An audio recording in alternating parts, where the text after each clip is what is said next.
Hallo zusammen, ich begrüße euch zu einem neuen Kapitel hier auf meinem Bücherkanal. Mein Name ist Pia und heute habe ich den Reading Habits Tag für euch.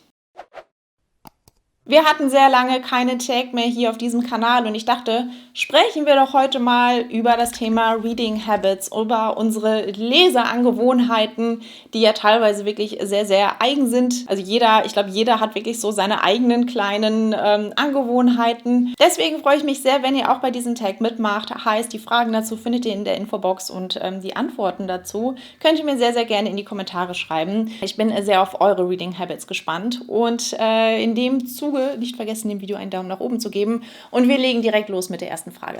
Hast du zu Hause einen bestimmten Platz zum Lesen? Ich träume ja davon.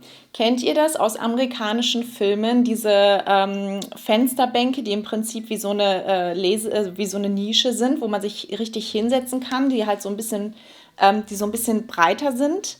Davon träume ich. Also von so einer, vor so einer großen Fensterfront. Am liebsten mit Blick aufs Grün, auf den Wald oder auf den See oder so. Sehr unwahrscheinlich. Ich lese eigentlich immer auf dem Sofa. Ich habe früher hauptsächlich im Bett gelesen, mittlerweile aber irgendwie nicht mehr. Und eigentlich lese ich immer auf unserem Sofa im Wohnzimmer. Lesezeichen oder irgendein Stück Papier. Ich habe irgendwann schon mal ein Video dazu gemacht und habe da gesagt, dass ich das total bewundere, dass manche Leser ja auch wirklich super viele Lesezeichen haben und dann ein Lesezeichen passend zum Buch wählen und so weiter. Und ich habe das nicht. Mittlerweile habe ich so eine Handvoll Lesezeichen, so ein paar, die fliegen hier irgendwo in der Bude rum. Das ist halt das Problem, ich finde die nicht. Ich lege die irgendwo ab und finde die nicht wieder. Was ich mittlerweile meistens nutze, das kann ich kurz zeigen. Das ist das hier, das ist nämlich mein kleiner Spickzettel für meine Markierungen, die ich mir ganz gerne mittlerweile in meine Bücher mache. Da habe ich hier markiert, also welche Farbe bedeutet. Und das lege ich mir meistens als Lesezeichen mittlerweile in mein Buch rein.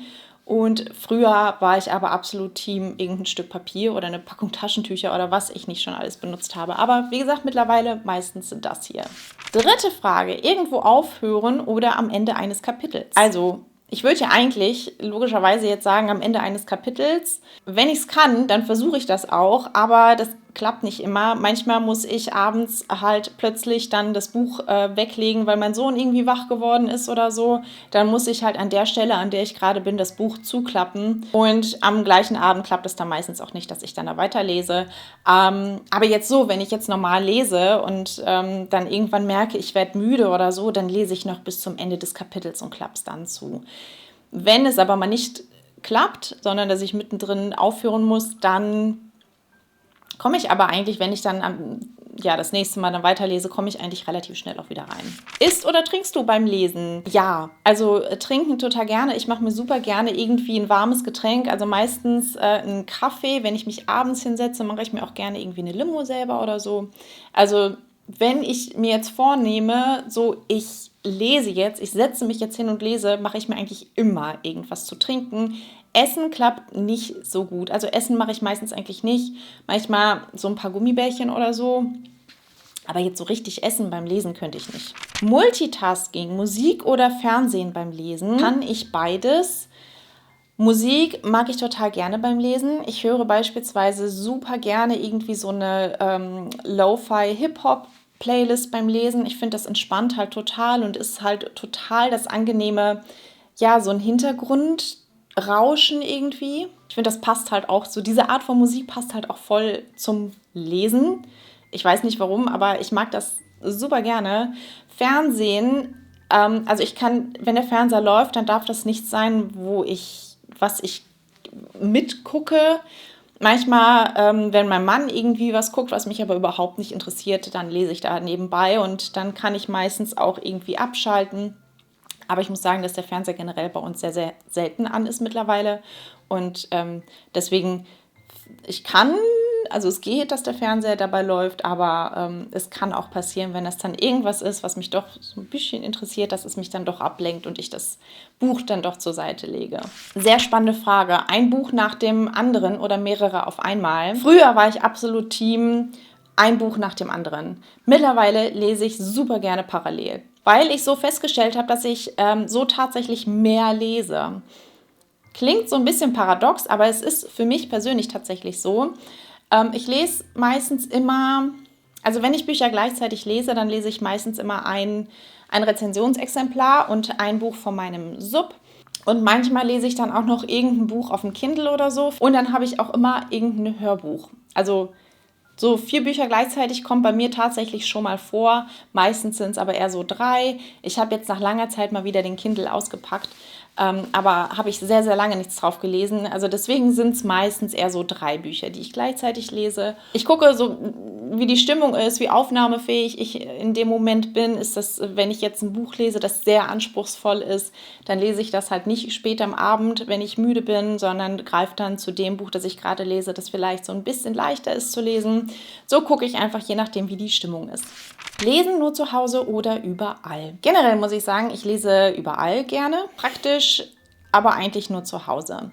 Ich habe früher, wenn ich unterwegs in der Bahn gefahren bin oder so, immer den Kindle dabei gehabt, habe immer unterwegs gelesen.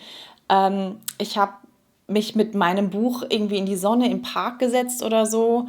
Sachen, die jetzt heute eigentlich gar nicht mehr möglich sind. Deswegen ist meine Antwort auf diese Frage definitiv zu Hause. Früher war es auch viel unterwegs, aber heutzutage lese ich eigentlich nur zu Hause. Laut oder leise im Kopf lesen? Definitiv leise im Kopf. Also ich könnte das nicht, wenn ich das die ganze Zeit laut mitlese. Vor allem, weil ich glaube, dass ich schneller lese, wenn ich leise im Kopf lese. Ich glaube, das würde mich nur aufhalten, wenn ich das Ganze noch vor mich hinmurmeln würde. Mich würde mal interessieren, ob das Leute wirklich machen, weil ich das so richtig noch nie gesehen habe, dass jemand beim Lesen auch das wirklich, man muss das ja nicht laut mitlesen, sondern dass man das irgendwie vor sich hin murmelt sozusagen oder flüstert oder so.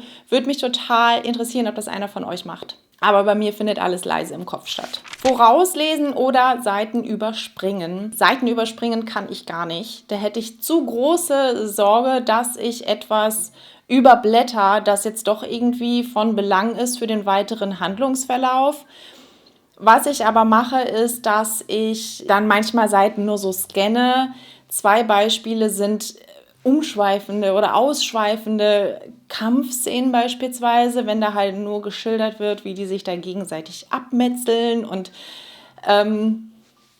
da scanne ich dann halt nur so drüber mit den Augen und lese da wirklich nicht jedes Detail mit, weil das finde ich dann halt auch sehr langatmig auf Dauer.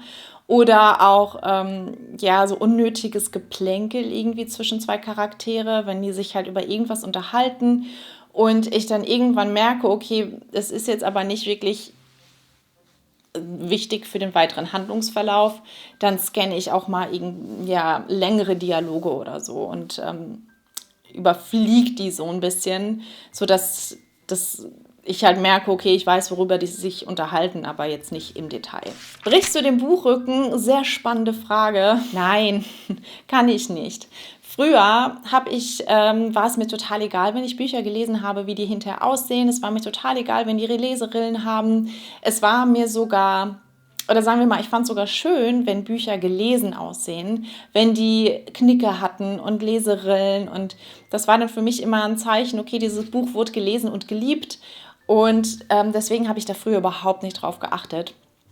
Als ich dann aber mit Buchbloggen und so weiter anfing und dann wurde es mir aber wichtig, dass die Bücher möglichst unversehrt im Regal wieder stehen nach dem Lesen. Ist bis heute so geblieben und ich habe aber, wenn man mein Regal durchgeht, sieht man aber, dass da auch eine bunte Mischung sozusagen steht. Bücher, die definitiv sehr mitgenommen aussehen. Das sind dann halt noch Bücher von früher, aber halt auch welche, die wirklich sehr vorsichtig gelesen wurden.